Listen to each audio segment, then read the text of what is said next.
प्यारे बच्चों, आप सभी को मेरे YouTube चैनल पर स्वागत है। मैं पढ़ाने जा रही हूँ दो बैलों की कथा, जो क्लास 9 का है। दूसरी पाठ है। ये कौन सी पाठ है? दूसरी पाठ है। पहले एक अनुच्छेद पढ़ा चुकी हूँ और ये दूसरी अनुच्छेद है। दूसरे दिन झूरी का साला फिर आया और बैलों को ले चला। अब की उसने दोनों को गाड़ी में जोता। किस में जोता? गाड़ी में जोतते हुए ले जा रहा है। 2-4 बार मोती ने गाड़ी को सड़क की खाई में गिराना चाहा, पर हीरा ने संभाल लिया। वह ज़्यादा सहनशील था। हीरा कैसा था? सहनशील। और मोती कैसा था? उग्र किस्म के। संध्या समय घर पहुंचकर उसने दोनों को मोटी रस्सियों से बांध और कल की शरारत का मजा चखाया। फिर वह सूखा भूसा डाल दिया। अपने दोनों बैलों को खाली चूना सब कुछ दिया। दोनों बैलों को क्या दिया? खल्ली और चूना दिया, लेकिन अपने बैलों को। लेकिन जो झूरी के बैलों को ले गया उसको सिर्फ खाली भूसा। दोनों बैलों का ऐसा अपमान कभी नहीं हुआ था। झूरी इन्हें फूल की छड़ी से भी न छूता था। झूरी कैसा था? वह फूल के छड़ी से, मतलब उसे कभी कुछ होने नहीं देता था और ना ही उसे मारता था। झूरी इतने प्यार से रखता था, अपने बेटे की तरह रखता था दोनों बैलों को। लेकिन गया क्या किया? उसे बहुत अपमानित किया, बुरा भला कहा।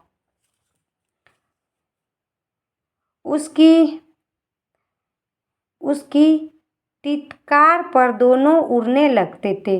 मतलब एक बार सीटी बजाते थे झूरी तो वो वहाँ पहुँच जाते थे। यहाँ मार पड़ी, आहत, सम्मान की व्यथा तो थी ही, उस पर मिला सूखा भूसा। मतलब एक तो सम्मान, मेरा तो सम्मान कुछ है ही नहीं। मुझे आदर नहीं किया गया, अनादर किया गया। मुझे खाने के लिए अनादर दिया गया, मतलब कुछ नहीं दिया गया। और अपने बैलों को सम्मान के साथ खिलाया। नाद की तरफ आंखें तक न उठाई। दूसरे दिन गाय ने बैलों को हल में जोता, पर इन दोनों ने जैसे पाँव न उठाने की कसम खा ली थी। वह मारते मारते थक गया, पर दोनों ने पाँव न उठाया। मारते मारते थक गया, पर दोनों पाँव नहीं उठाया, क्योंकि उससे अपमान किया और वह अपना घर छोड़ कर के आया था, तो उसे प्यार से रखना चाहिए था। लेकिन गया यहाँ पर क्या करता है? उसे मारता है, पीटता है, अपमानित करता है, इसलिए वह ऐसा कर रहा है। एक बार जब उस निर्दयी ने हीरा की नाक पर खूब डंडे जमाए, वह निर्दय होकर के उसे एक जरा सा भी दया नहीं आया, उस पर डंडा चला दिया उसके नाक पर, हीरे के नाक पर, जो कि सीधा था। तो मोती का गुस्सा काबू के बाहर हो गया। हल लेकर भागा। हल, रस्सी, जुआ, जोट सब टूट टाट कर बराबर हो गया। मोती कैसा था? उग्र स्वभाव का था, बदमाश स्वभाव का था। मतलब बदला लेना जानता था कि अगर मुझे कोई कुछ करता तो मैं भी सहन नहीं करूँगा। लेकिन हीरा कैसा था? सहनशील था। वह नरम था, स्वभाव में नरम था। गले में बड़ी बड़ी रस्सियाँ होता तो दोनों पकड़ाई में न आते। हीरा ने मुख भाषा में कहा, भागना व्यर्थ है। मोती ने उत्तर दिया, तुम्हारी तो इसने जान ही ले ली थी। क्या किया था? हीरा और मोती दोनों बात कर रहे हैं कि वहाँ से भाग निकले, लेकिन हीरा ने बोला भागना व्यर्थ है, लेकिन मोती ने क्या कहा कि तुम्हें मार करके तुम्हारा नाक से क्या निकाल दिया? खून निकाल दिया, तुम्हारा जान ले लिया, तुम्हें कितना दर्द होता होगा। अब की बड़ी मार पड़ेगी। अगर इस बार भागेंगे तो और भी मार पड़ेगी। पड़ने दो, बैल का जन्म लिया है तो मार से कहाँ तक बचेंगे। यहाँ पर बोल रहा है कि अगर मेरा जन्म बैल जानवर में हुआ है तो मार से बचना मुश्किल है। गया तो दो आदमियों के साथ दौड़ा आ रहा है। दोनों के हाथों में लाठियां हैं। मोती बोला, कहो तो दिखा दूँ कुछ मजा। लाठी लेकर आ रहा है। हीरा ने समझाया, नहीं भाई, खड़े हो जाओ, मुझे मारेगा तो मैं भी एक दो को मार करके गिरा दूंगा। नहीं, हमारी जाति का यह धर्म नहीं है कि हम लोग भी उलट करके मारे। मोती दिल में ऐंठ कर रह गया, दिल महसूस कर रह गया कि मुझे मारने नहीं दिया जा रहा है। आ पहुंचा और दोनों को पकड़ कर ले चला। कुशल हुआ कि उसने इस वक्त मारपीट न की, नहीं तो मोती भी पलट पड़ता। उसके तेवर देख कर गया और उसके सहायक समझ गए कि इस वक्त टाल जाना ही मसलन है। मतलब अगर अभी नहीं टालेंगे, इस बात को ख़त्म नहीं करेंगे, अगर मारेंगे तो ये लोग भी हम लोग पर पलटकर वार कर सकते हैं। आज दोनों के सामने फिर वही सूखा भूसा डाल दिया गया। दोनों चुपचाप रहे। घर के लोग भोजन करने लगे। उस वक्त छोटी सी लड़की 2 रोटियां लेकर निकली और दोनों के मुंह में देकर चली गई। उस एक रोटी से उनका भूख तो क्या शांत होगा। उस 2 रोटी से दोनों को एक रोटी मिला था, लेकिन भूख क्या शांत होगा। लेकिन छोटी बच्ची के प्यार उसे बहुत ही शांत कर दिया। ये बोलता है ना कि प्यार में बहुत शक्ति होती है। पर दोनों के हृदय को मानो भोजन मिल गया हो। यहाँ भी किसी सज्जन का वास है। लड़कियाँ भैरव की थी। लड़की किसकी थी? भैरव की थी। उसकी माँ मर चुकी थी। सौतेले माँ उसे मारती थी। सौतेली माँ क्या करती थी? मारती थी। गया का भाई का यह बेटी थी। इसलिए इन दोनों बैलों से उसे एक प्रकार की आत्मीयता हो गई थी। आत्मीयता मतलब प्रेम हो गया था लड़की। दोनों दिन भर जोते जाते, डंडे खाते, अरते, शाम को थान पर बांध दिए जाते और रात को वही बालिका उन्हें 2 रोटियां खिला जाए। कितनों थके मरे रहते, लेकिन 2 रोटियां प्यार से मिलने के बाद उसकी थकावट ख़त्म हो जाती थी। प्रेम के इस प्रसाद की यह बरकत थी कि दोनों 2-2 गाल सूखा भूसा खाकर भी दोनों दुर्बल न होते थे, मगर दोनों की आंखों में रोम रोम में विद्रोह भरा हुआ था। एक दिन मोती ने मुख भाषा में कहा, अब तो नहीं सहा जाता हीरा, क्या करना चाहते हो? एकाध को सींग पर उठाकर फेंक दूंगा। अब मोती क्या बोल रहा है कि मुझे अब सहा नहीं जाता, अब एकाध को सींग से उठाकर मार दो। लेकिन जानते हो वह प्यारी लड़की जो हमें रोटियां खिलाती है उसी का लड़की है जो इस घर का मालिक है। यह बेचारी अनाथ ना हो जाएगी। बैल क्या कह रहे हैं कि उसे अगर मारेंगे तो ये लड़की क्या हो जाएगी? अनाथ हो जाएगी। माँ, एक तो माँ नहीं है, अब पिता भी नहीं रहेगा। तुम तो किसी तरह निकलने ही नहीं देते। बताओ, तुराक भाग चले? हाँ, यह मैं स्वीकार करता हूँ, लेकिन इतनी मोटी रस्सी टूटेगी कैसी?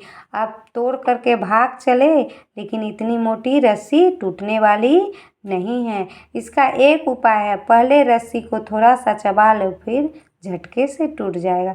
पहले रस्सी को चबाना है, फिर तोड़ना है। रात को जब बालिका रोटी खिलाकर चली गई, दोनों रस्सियां चबाने पर मोटी रस्सी मुंह में न आती थी। बेचारे बार बार जोर लगाकर रह जाते। सहसा घर का द्वार खुला क्योंकि वो लड़की समझ गई थी। वही लड़की निकली, दोनों सिर झुकाकर उसका हाथ चाटने लगे। प्रेम से क्या करने लगे? उनके हाथ चाटने लगे। दोनों की पूछें खड़ी होगी। उसने उनके माथे सहलाए और बोले, खोल देती हूँ, चुपके से भाग जाओ, नहीं तो यहाँ लोग मार डालेंगे। आज घर में सलाह हो रही थी कि इनकी नाक में नाथ डाल दी। मतलब घर में सलाह कर रहे थे कि नाक में एक रस्सी घुसा करके नाथ दिया जाता है और गला में बांध दिया जाता है, उस तरह का।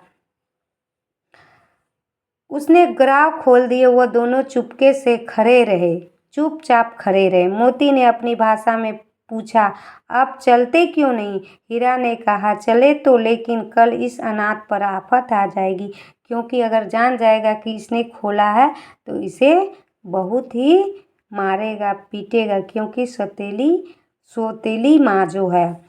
सहसा बालिका चिल्लाई, दोनों फूफा वाले बैल भागे जा रहे हैं, ओ दादा, ओ दादा, दोनों बैल भागे जा रहे हैं। गया हड़बड़ा कर भीतर से निकला और बैलों को पकड़ने चला। दोनों भाग गया ने पीछे किया और फिर तेज हुए। गया ने शोर मचाया, फिर गांव के कुछ आदमियों को भी साथ ले लिया। गया बोला, अकेले जाऊंगा तो हो सकता है बैल मारेगा, इसलिए उसने गांव वाले को ले लिया। दोनों मित्रों को भागने का मौका मिल गया, सीधे दौड़ते चले गए, यहाँ तक कि मार्ग का ज्ञान न था। मतलब रास्ता का भी उसे समझ नहीं था कि किस रास्ते से हम लोग आए थे। जिस परिचित मार्ग से आए थे उसका यहाँ पता न था। नए नए गांव मिलने लगे। तब दोनों एक खेत के किनारे खड़े होकर सोचने लगे, अब क्या करना चाहिए। हीरा ने कहा, मालूम होता है राह भूल गए हैं, तुम भी बेतहास भागे, वही उसे मार गिराना था। वहीं पर क्या करना था? गया को मार गिराना था। तुम ऐसे क्यों भागे? मतलब इधर न सोचा न समझा और भागते चले। उसे मार गिराते तो दुनिया क्या कहती? वह अपना धर्म छोड़ दे, लेकिन हम अपना धर्म क्यों छोड़ें? बोल रहा है कि गया अपना धर्म छोड़ दे, मनुष्य का धर्म, लेकिन मैं पशु होकर के अपना धर्म नहीं छोड़ूंगा। दोनों भूख से व्याकुल हो रहे थे। खेत में मटर खड़ी थी, चल रहे थे, रह रह कर आहट ले रहे थे, कोई आता तो नहीं। जब पेट भर गया दोनों ने आज़ादी का अनुभव किया तो मस्त होकर उछलने कूदने लगे। पहले दोनों ने ढकार ली, फिर सींग मिलाए और एक दूसरे को ठेलने लगे। मोती ने हीरा को कई कदम पीछे हटा दिया, यहाँ तक कि वह खाई पर गिर गए। देखा खेल में झगड़ा हुए, वो किनारे हट गया। अब खेल में क्या होने लगा? झगड़ा, क्योंकि एक दूसरे को ठेला ठेली करे। अरे यह क्या, कोई सांड टोकता हुआ अचानक आ रहा है और ढोकता चला आ रहा है। हाँ, सांड ही है। वह सामने आ पहुंचा। दोनों मित्र बगले झांक रहे हैं। सांड पूरा हाथी है। कैसा है? हाथी, बहुत मजबूत है। उससे भिड़ना जान से हाथ धोना है।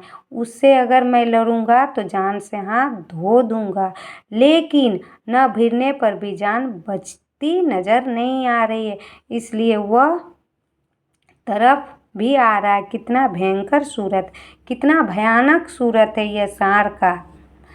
मोती ने मुख भाषा में यह बुरे बात जान बची। बुरे फंसे हैं, कोई उपाय सोचो, हीरा ने चिंतित स्वर में कहा। घूम भूला हुआ है, वह घमंड में भूला हुआ है, इसलिए वह मस्त है।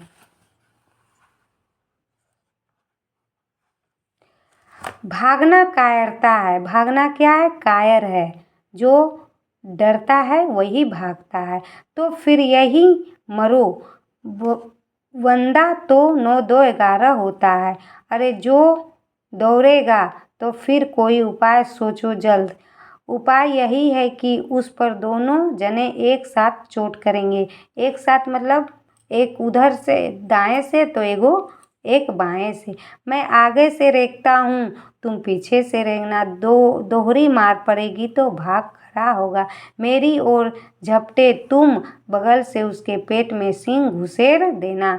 जान जोखिम है पर दूसरा कोई उपाय नहीं है। दोनों मित्र जान हथेलियों पर लेकर लपके। सांड को भी संगठित शत्रुओं से लड़ने का तजुर्बा नहीं था। संगठित मतलब इकट्ठा लड़ने का तजुर्बा नहीं था दो चारों से।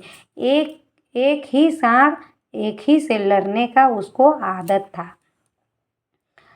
सांड उसकी तरफ मुड़ा तो हीरा ने रगेदा। सांड चाहता था कि एक करके दोनों को गिरा ले, पर ये दोनों भी उस्ताद थे। उसे वह अवसर न देते थे, मतलब उसको समय ही नहीं देता था। आकर पेट में सींग भोंक दिया। सांड क्रोध में आकर पीछे मुड़ा तो हीरा ने दूसरी पहलू में सींग चुभा दिया। आखिर बेचारा जख्मी होकर भागा और दोनों मित्र ने दूर तक उसका पीछा किया। सांड बेदम होकर गिर पड़ा। दोनों ने उसे छोड़ दिया। दोनों मित्र विजयी के नशे में झूमते चले जाए। अब तो मैं विजयी हो गया, अब किस बात का डर है, क्योंकि मैं सांड को मारी हूँ। मोती ने अपनी सांकेतिक भाषा में कहा, मेरा जीत तो चाहता है कि बच्चे को मार ही डालूं। हीरा ने तिरस्कार किया। गिरे हुए को बैरी भी सींग नहीं चलाता। जिसके पास कुछ हाथों में नहीं रहता है, निहत्था रहता है या तो गिर जाता है, उसके सामने उसे छोड़ देना चाहिए। यह सब ढोंग है। बैरी को ऐसा मारना चाहिए फिर न उठे। अब घर कैसे पहुंचे यह सोच पहले कुछ खा लेते हैं। सामने मटर का खेत था ही।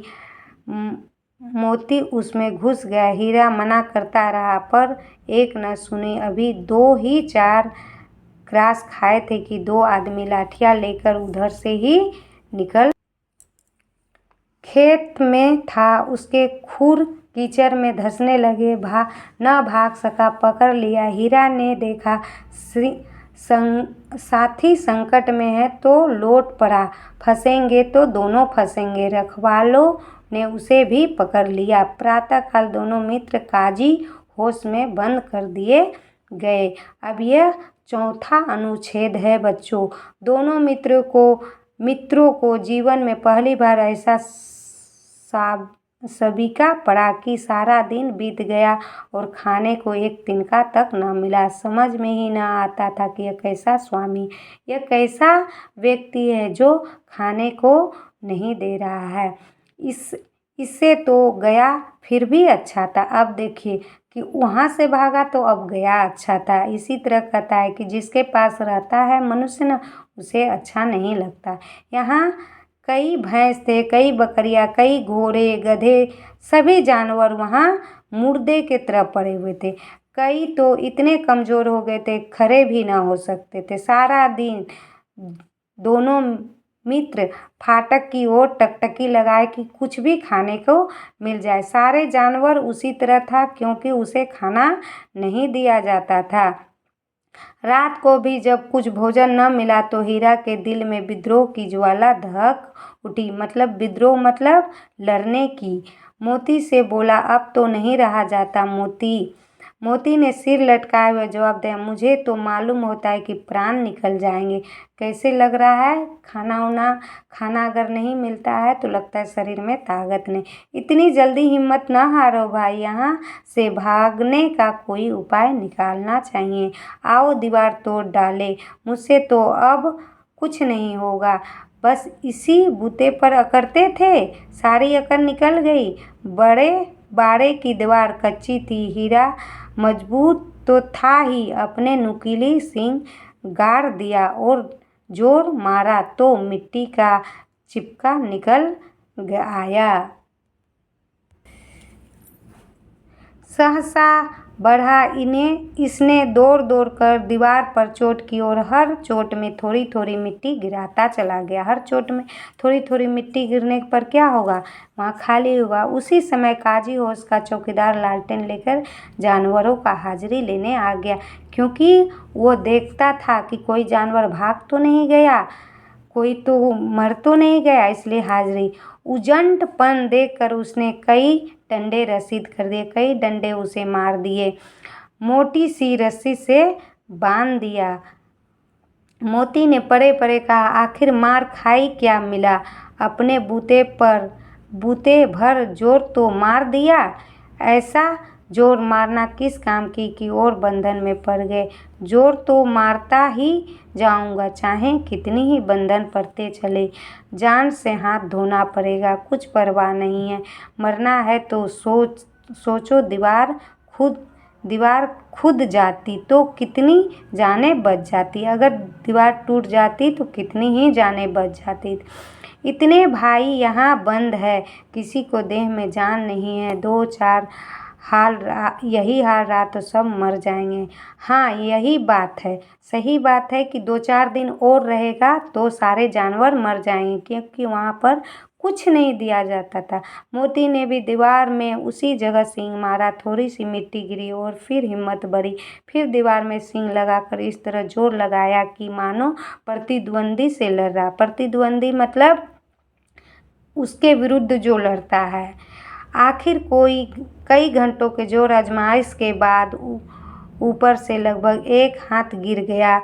उसने दूना शक्ति से धक्का मारा तो आधी दीवार गिर पड़ी। मतलब जितना थोड़ा थोड़ा गिरता गया और भी उसका साहस बढ़ा हीरा का, और मारता गया, और इस तरह दीवारें टूट गई। दीवार का गिरना था कि अधमरे से बड़े सभी जानवर चेत हो उठे। तीनों घोड़ियां सरपट भाग, फिर बकरियां भागी, बाद में भैंस खिसक गए। गधे अभी तक ज्यों के त्यों खड़े थे, क्योंकि गधा क्या होता है, गधा तो गधा ही रहता है, सीधापन। हीरा ने पूछा, तुम क्यों नहीं भाग रहे हो? एक गधे ने कहा, जो कहीं फिर पकड़ लिए जाए तो क्या हरज है, अभी तो भागने का अवसर है। हमें तो भाग लगता है, हम नहीं भागेंगे। अभी आधी रात से ऊपर जा चुकी थी। दोनों गधे अभी तक खड़े सोच रहे थे कि भागे या ना भागे, और मोती अपने मित्रों का रस्सी तोड़ने में लगा था। जब हार गया तो हीरा ने कहा, तुम जाओ, मुझे यहीं पड़ा रहने दो, शायद कहीं भेंट हो जाए। मोती ने आंखों में आंसू लाकर कहा, तुम मुझे इतना स्वार्थी मत समझो। हीरा ने, हम और तुम इतने दिनों एक साथ रहे, आज तक विपत्ति में पड़ गए लेकिन छोड़कर अलग नहीं। मोती उसे बोल रहा है कि तुम जाओ और मुझे छोड़ दो, लेकिन मोती क्या हीरा और मोती दोनों एक दूसरे से बात कर रहे हैं कि चले जाओ। कौन बंदी बना हुआ है? मोती। लेकिन हीरा बोल रहा है मैं नहीं जाऊंगा। मोती गर्व से बोला, जिस अपराध के लिए तुम्हें गले में बंधन पड़ा, उसके लिए अगर मुझ पर मार पड़े तो क्या चिंता। इतना ही हो गया है कि 9 प्राणियों की जान बच गई है, सब आशीर्वाद देंगे। यह कहते हुए मोती ने दोनों गधों को सींग से मारकर बाड़े के बाहर निकाल दिया। उसे भी मारते हुए भगा दिया, भागो यहाँ से। भोर होते ही मुंशी और चौकीदार तथा अन्य कर्मचारी कैसे खलबली मच गई, इसे लिखने की जरूरत थी। बस इतना ही काफी था। मोती मरम्मत हुई और उसे मोटी रस्सी में बांध दिया। 1 सप्ताह तक दोनों मित्र वहां बंधे रहे। किसी ने चारे का एक तीर्ण भी नहीं डाला। तीर्ण मतलब एक तिनका भी नहीं डाला, छोटा सा टुकड़ा भी नहीं डाला। एक बार पानी दिखा दिया जाता था, उनका आधार वही पानी था। दुर्बल हो गए थे, उठा न जाता था, ढढरिया निकल आई थी। एक दिन बाड़े के सामने डुगडुगी बजने लगी। दोपहर होते होते 50 आदमी जमा हो गए। तब दोनों मित्र निकाले गए और उनके देखभाल के लिए लोग लग गए।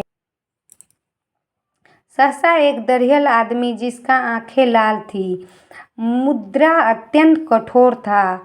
मुद्रा मतलब आवाजें। दोनों मित्र कूल्हे में उंगली गोद कर मुंशी जी से बातें करने लगे, मतलब उसे नीलामी किया जाने लगा। हीरा और मोती को उसका चेहरा देखकर अंतर्ज्ञान से दोनों मित्र के दिल कांप उठे। वह कौन है, उन्हें क्यों टटोल रहा है, इस विषय से संदेह न हुआ। दोनों ने एक दूसरे के भीत नेत्रों से देखा और सिर झुका लिया। हीरा ने कहा, गया के घर में नाहक भागे, अब जान न बचेगी। मोती अश्रद्धा के भाव से उत्तर दिया, कहते हैं भगवान सबके ऊपर दया करते हैं, उन्हें भी हम पर दया नहीं आती, उन्हें हम पर दया नहीं आती। भगवान के लिए हमारा मरना जीना दोनों बराबर है। चलो अच्छा है, कुछ दिन उसके पास तो रहेंगे। एक बार भगवान ने उसे लड़की के रूप में हमें बचाया था, क्या अब न बचाएगा? कि गया के घर से कौन भगाई थी? वो लड़की जो उसे प्यार से 2 रोटियां खिला कर जाती थी। यह आदमी छुरी चलाएगा, देख लो। तो क्या चिंता है, मांस खाल सींग सभी हमारे काम में आ जाएंगे। नीलाम हो जाने के बाद दोनों मित्र उस दरियल के साथ चले। दोनों की बोटी बोटी कांप रही थी। बेचारा पांव तक न उठा सकते थे, पर भय के कारण गिरते पड़ते आगे बढ़ते जा रहे थे।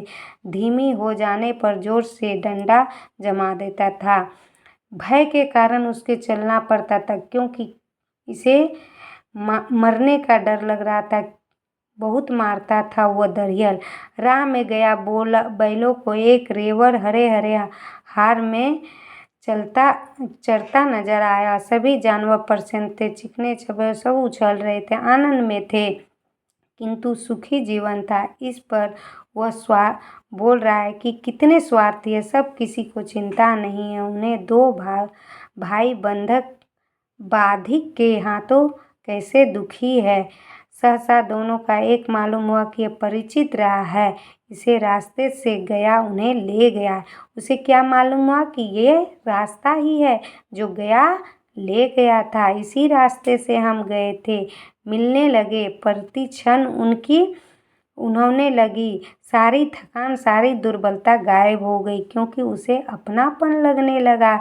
अब मैं इस रास्ते से ही गया था, यहीं पर झूरी का घर होगा। मोती ने कहा, हमारा घर नगीच आ गया है। हीरा बोला, भगवान की दया है, मैं तो अब घर भागता हूँ। यह जाने देगा, इसे मैं मार गिराऊंगा। नहीं नहीं नहीं, दौड़ कर थान पर चले, वहाँ से हम आगे न जाएंगे। दोनों उन्मुक्त होकर बछड़ों की भांति कुलेल करते हुए घर की ओर दौड़ा। वह हमारा थान है। दोनों दौड़कर अपने थान पर चल गए। दोनों को अपना मालूम हुआ कि ये मेरा घर है, और दोनों उस थान जहाँ बांधा करता था, कौन झूरी हमेशा बांधा करता था, वहाँ पहुँच गए। झूरी द्वार पर बैठा धूप ताप रहा था। बैलों को देखते ही दौड़ा और उनकी बारी बारी से गले लगा। मित्रों की आंखों से आनंद के आंसू बहने लगे। मित्र के आंसू बहने लगे कि मैं आखिर अपना घर लौट आया हूँ। एक झूरी हाथ चाट रहा था। दरियल ने जाकर बोला, रस्सियाँ पकड़ ली। झूरी ने कहा, मेरी बैल है, तुम्हारे बैल कैसे? मवेशी खाने से नीलाम लिए आता हूँ। मैं तो समझा हूँ चुरा लिए आते हो। चुपके से चले जाओ, मेरे बैल है, बचोगे तो बिकोगे किसी के। मेरे बैल नीलाम करने का क्या अख्तियार है? जाकर थाने में रपट कर दूंगा। क्या करूंगा? थाने पर रपट कर दूंगा, क्योंकि किसी को हक नहीं है कि मेरा बैल को नीलाम करे। दरियल झल्ला कर बैलों को जबरदस्ती पकड़ ले जाने के लिए बढ़ा। उसी मोती ने सिंह चलाया।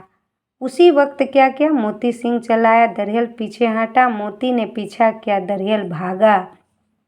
इस तरह उसने दरियल को भगा दिया। गालियां निकाल रहा था। दरियल क्या कर रहा था? उधर बैठ कर के गालियां निकाल रहा था।